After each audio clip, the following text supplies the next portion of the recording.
Hi everybody! Here I am again, Chef Mel RD, and I am here to make a recipe for you tonight. It's going to be a really quick version of loaded baked potato chowder, and it's delicious. It's done in the microwave, and you'll be so surprised with the results. But now I'm going to get started on my loaded baked potato chowder. And the loaded baked potato chowder is coming from our Season's Best cookbook. It's in there, and it's one of our microwavable dishes that's done in our deep covered baker. And this is one of my special dishes. I love it. It's our deep covered baker, and we call it our magic pot because there's so many things you can do in here. You can use it in your oven, obviously, but there are so many microwavable dishes, like the 30-minute chicken, 10-minute pork tenderloin. So many different dishes you can do in there, and this is going to be one of them. So it tells me to first, and this is my first time doing the recipe, by the way, so you're going to be learning with me. It tells me to slice the potatoes in half with my Santoku knife. So this is part of our forge cutlery, and it says slice them in half, so that's what I will do. And it says, oh, this recipe too, just to let you know, it's around $2 a serving. It's one of those budget-friendly recipes that your family will love, and not only that, but you know, it doesn't break the bank. And it says there's only 5 items. You need baking potatoes, milk, cream cheese, butter, and green onions with tops. 6 items. Well, I didn't count the butter because everyone has butter. And cheddar cheese, and the rest is just salt and pepper. So it tells me to use 3 large baking potatoes. I didn't feel that my potatoes were large, so I actually sliced 4, if you noticed that.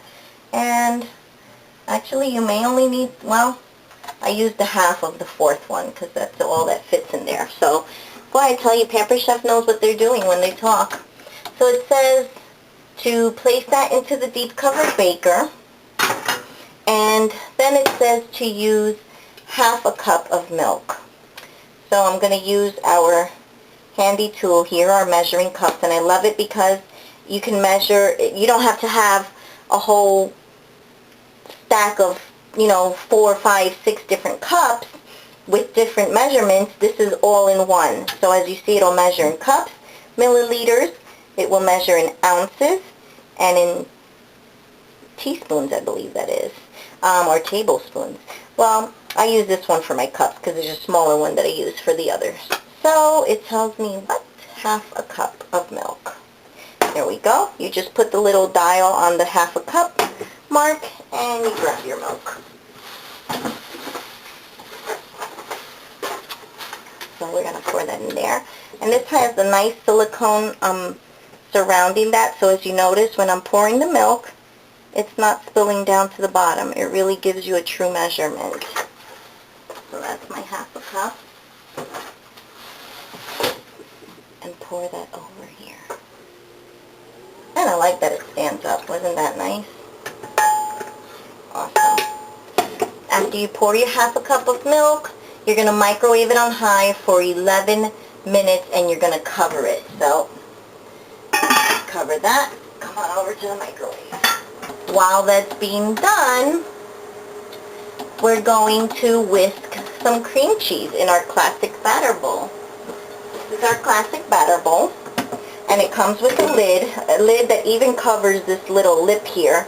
And so that if you're ever making something like, let's say, a big batter of pancake mix, and you have leftover pancake mix, because we always do, you go ahead and cover that and put it back in your fridge.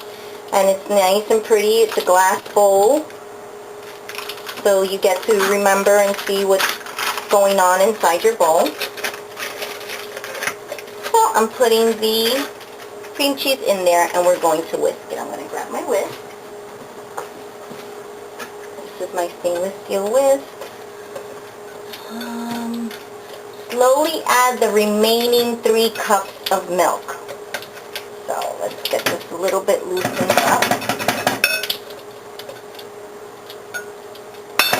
And then we're going to look for 3 cups of milk.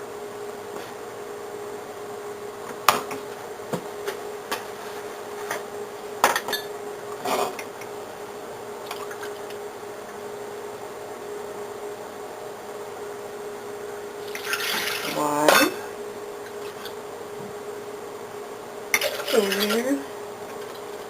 and 3. And as some of you know, I started doing this video because a lot of my customers ask me, you know, how do you do this recipe? I want to learn something new. You know, I'm tired of cooking the same old thing. I don't use my Pampered Chef. I've purchased a lot, but it's just sitting there. Well, I don't like to hear that. I want people to use their Pampered Chef tools that they buy from me. So I figured, what a great way to connect with my customers and connect with basically the world out there who is using and loves Pampered Chef, but, you know, just needs some neat ideas. So here I am doing some cooking demos for you all. And as usual, I like to say that, you know, if you are interested in something you see, please send me a message or go to my website and place your order, ask me questions. If you need any help, I'm here for you. I really am. So it says slowly add the 3 cups, but I just threw it in there. Just make sure that you whisk until it's smooth.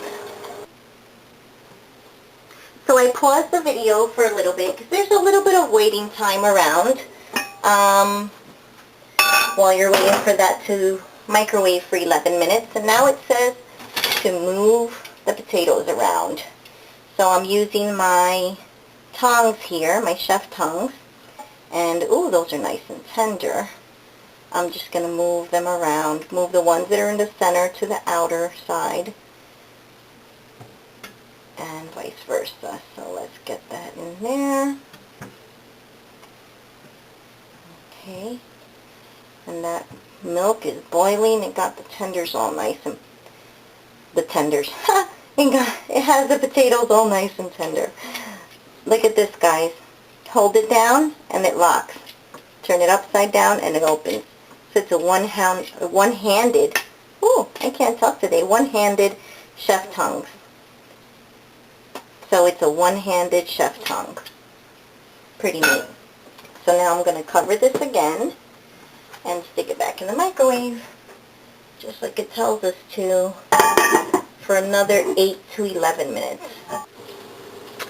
So we took it out of the microwave now after the second round of 8 minutes in there, and it tells me that I can uncover the lid and mash it with my mix and chop. Now we do have a potato mix and masher.